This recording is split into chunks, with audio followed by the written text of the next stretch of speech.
سر، آپ لوگوں کے باطنی، خارجی، گھریلو اور ذاتی حالات کو سدھارنے اور متوازن بنانے کے لیے تسبیحات بھی دیتے ہیں۔ کیا یہ کسی مخصوص عقیدے کا پرچار ہے یا کسی نئی تحریک کی بنیاد ہے؟ تحریک آپ کہہ سکتے ہو کہ میں مذہب کو اس کی اوریجنل پرائیورٹی کو لا رہا ہوں۔ بس میں اتنا کہہ سکتا ہوں کہ میں نے کوشش یہ کی ہے کہ مذہب کے الجھاؤں سے لوگوں کو نکال کر ایک جو کائناتی پرائیورٹی ہے جو تمام مذاہب کی ہے، اور تمام مذاہب ایک ہیں، میرا یقین یہ ہے کہ آدم علیہ السلام سے لے کر محمد رسول اللہ صلی اللہ علیہ وسلم تک بہت شریعتیں بدلی گئیں، بہت چھوٹی موٹی چینجز ہوئیں، صحائف آئے، ایک آدھ قانون آتا رہا، پھر وہ قانون بدلا گیا، مگر ایک مقصد مذہب کا جو ہے ازلی اور ابدی ہے کہ یہ خدا کی طرف جانے کا رستہ ہے۔ اور خدا کو جاننے کا، سننے کا، میں ایک چھوٹی سی بات آپ کو بتاؤں کہ محبت اور انس میں جب میں سوچتا ہوں کہ کسی انسان کی محبت کا کیا امتحان ہو سکتا ہے، تو میرے نزدیک جو میں نے اللہ سے بات پائی ہے وہ یہ ہے کہ محبت کا صرف ایک امتحان ہے، اور وہ یاد ہے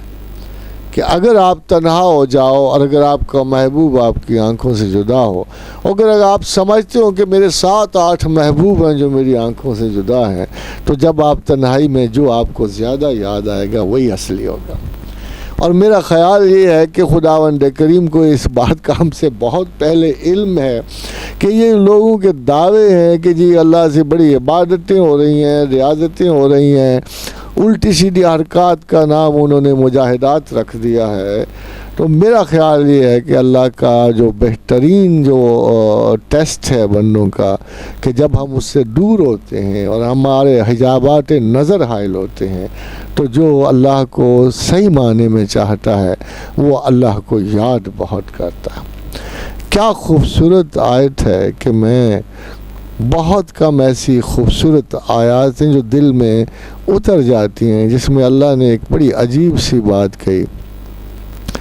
کہ فرمایا امن یجیب المضطر اذا دعاہ، بھلا سوچو تو کون اضطراب میں مضطرب کی صدا سنتا؟ امن یجیب المضطر اذا دعاہ، کون ہے جو اضطراب میں مضطرب کی دعا سنتا ہے؟ ویکشف السوء، اور کون ہے جو تمہاری برائی کی، مصیبتوں کی، مصائب کی گرہیں کھولتا ہے؟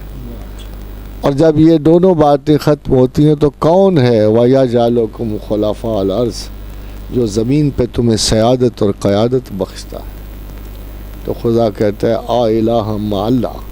اللہ ہی تو ہے، فَقَلِيلًا مَا تَذَكَّرُونَ، تم اسے یاد بہت کم کرتے۔ تو یاد تو صفحات قرآن میں یاد کی یاداشت اور یاد دہانی تو صفحے صفحے پہ بکھی ہوئی ہے۔ قرآن بذات خود یاد، جس کو یہ یاد رہے کہ یہ میرے اللہ کی کتاب ہے، اس کا انس اس کتاب سے کیسا ہوگا، اور تاکچوں میں سجے ہوئے قرآن کا اور مساجد میں رٹا جانے والا قرآن کیسا ہے۔ مگر وہ شخص جب قرآن کو ہاتھ میں یہ سمجھ کے لیتا ہے کہ میرے دوست کی، میرے اللہ کی، میرے محبوب کی، میرے انس کا ایک رابطہ اور تعلق تو قرآن حکیم ہے، تو اس کی فیلنگ بدل جاتی۔ اور اللہ نے اپنے بہترین بندوں کی مثال دیتے ہوئے کہا کہ الذین یذکرون اللہ قیاما وقعودا وعلی جنوبہم، کہ میرے بندے تو وہ ہیں کہ کھڑے بیٹھے کروٹوں کے بل مجھے یاد کرتے ہیں۔ اور یہ یاد آگے جا کے جب اس نے حج کے ایام کا ذکر کیا تو کہا فَإِذَا قَضَيْتُم مَنَاسِكَكُمْ، جب تم رسم و رواج پورے کر بیٹھو، جب تم مناسک پورے کر بیٹھو،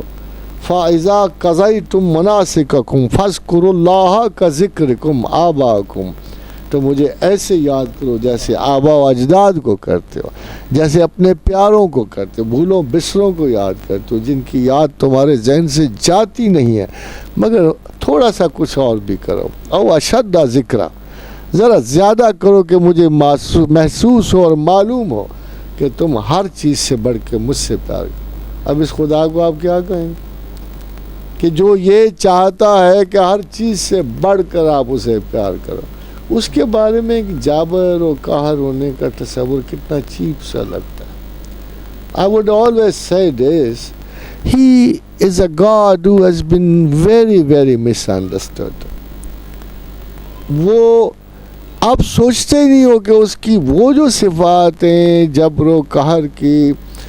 وہ کن لوگوں کے لیے ہیں؟ ماننے والوں کے لیے تو نہیں ہے. سارے کے سارے قرآن میں جبر و قہر کی آیات تو اہل کفر مکہ کے لیے.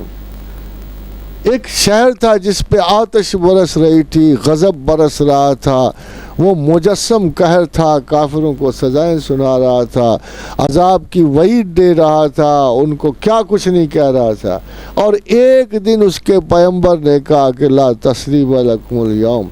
جاؤ آج کے دن تم پر کسی قسم کا کوئی مواخذہ نہیں. ایک دن میں وہ سارے عذاب یافتہ جو ہے اللہ کے قریب ہو گئے.